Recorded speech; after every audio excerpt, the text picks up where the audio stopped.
saya akan menjelaskan beberapa materi terkait teori perkembangan anak usia dini.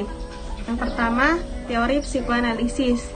Sigmund Freud mengembangkan gagasannya tentang teori psikoanalisis dari pekerjaannya dengan para pasien mental. Sebagai dokter medis dengan spesialis ilmu penyakit saraf, ia menghabiskan sebagian waktunya untuk mempelajari perkembangan kepribadian manusia.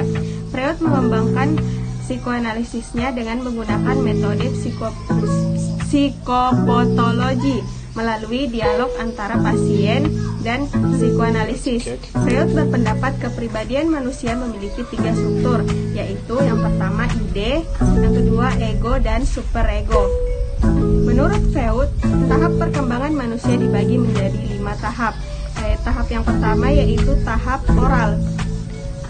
Usia anak yaitu 0 sampai 24 bulan. Pada tahap ini, kepuasan anak terletak pada autoerotik, yaitu kesempatan anak untuk menyisap susu ibunya. Yang kedua, tahap anal. Usia anak 2 sampai 3 tahun. Selama usia ini, wilayah anal atau anus menjadi fokus ketertarikan pada anak. Yang ketiga, tahap halik. Usia anak 3 sampai 6 tahun. Pada tahap ini, anak laki-laki mulai tertarik dengan penisnya. Yang keempat, tahap laten. Usia anak 6 sampai 11 tahun. Pada periode ini, anak terlihat sudah dapat mengendalikan permusuhannya dengan orang tuanya yang memiliki jenis kelamin yang berbeda dengan dirinya. Yang kelima, tahap genital. Usia anak 11 tahun ke atas. Pada tahap ini, sumber kesenangan seksual didapat dari seseorang di luar keluarga.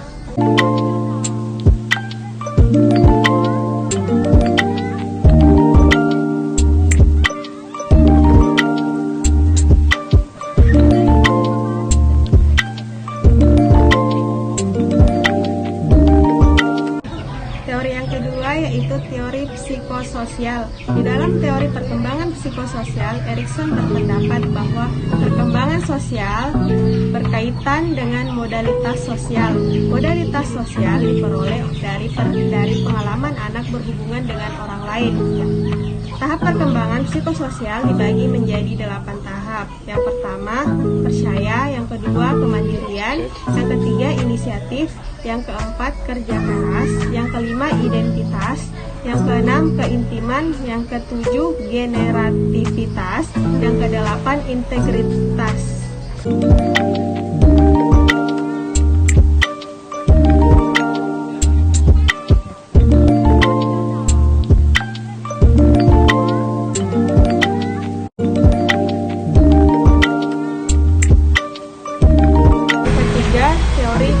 Teori perkembangan kognitif didasarkan pada asumsi bahwa kemampuan kognitif merupakan sesuatu yang fundamental dalam membimbing tingkah laku anak.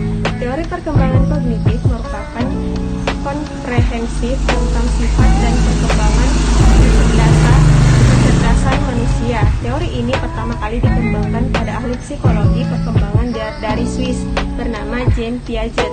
Meyakini bahwa anak memainkan peranan penting dan aktif dalam perkembangan kecerdasan dan anak belajar melalui melakukan dan bereksplorasi dengan aktif.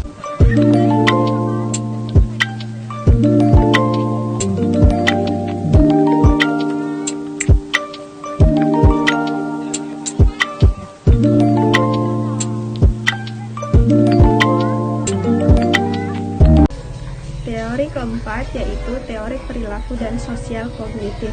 Teori sosial dan perkembangan kognitif menyatakan bahwa perkembangan terjadi dari perilaku yang diamati dan dipelajari melalui pengalaman dengan lingkungan.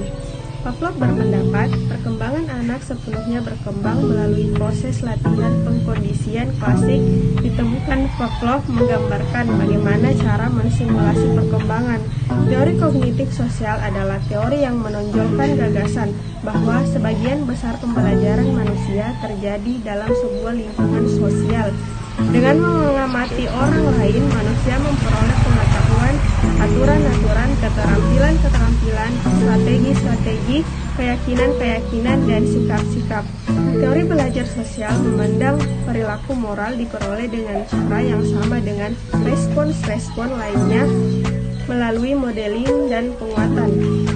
Model-model yang efektif, sesuatu yang hangat dan kuat, dan pertunjukan yang konsisten antara apa yang dikatakan dan apa yang dilakukan.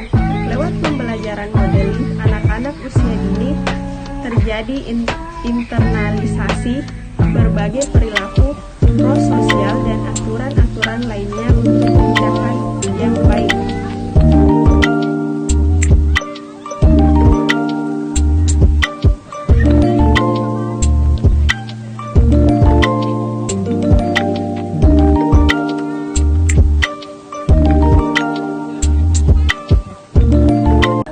Teori kelima yaitu teori ekologi.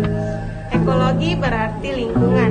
Teori ekologi merupakan teori yang berpandangan bahwa perkembangan manusia dipengaruhi oleh 5 lingkungan, yaitu yang pertama, mikrosistem. Mikrosistem adalah bentuk-bentuk aktivitas, peran, dan hubungan yang dialami individu di tempat tinggalnya. Lingkungan ini mencakup rumah, tempat penitipan anak, dan tempat bermain. Yang kedua, mesosistem. Mesosistem adalah hubungan antara 2 atau lebih lingkungan dalam mikrosistem. Misalnya, bagi anak berhubungan antara pengalaman di rumah dan pengalaman di sekolah. Yang ketiga, eksosistem. Eksosistem merujuk kepada 1 atau lebih lingkungan sosial, tidak memiliki keterkaitan langsung dengan individu, tetapi lingkungan tersebut memiliki pengaruh terhadap perkembangan individu. Yang keempat, mikrosistem. Mikrosistem merujuk kepada sistem budaya tempat tinggal pada level subkultur dan kultur, mencakup keyakinan ideologi atau pola perilaku. Yang kelima, sontrok. Sontrok menyatakan lingkungan terakhir yang berpengaruh terhadap perkembangan anak adalah kronosistem. Kronosistem mencakup pembuatan pola kejadian lingkungan dan transisi sepanjang kehidupan.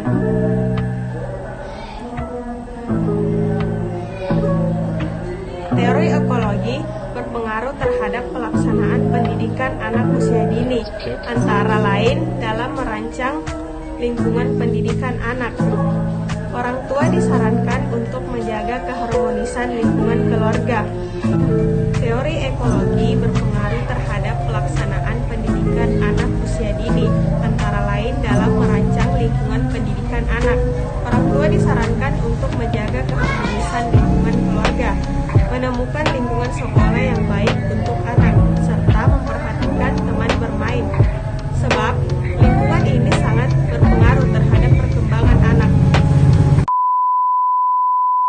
Baik, itulah tadi teori perkembangan anak usia dini. Semoga teman-teman yang menontonnya bisa memahami mengenai teori perkembangan anak usia dini. Dan jangan lupa like dan subscribe. Sekian, Assalamualaikum warahmatullahi wabarakatuh. Dadah.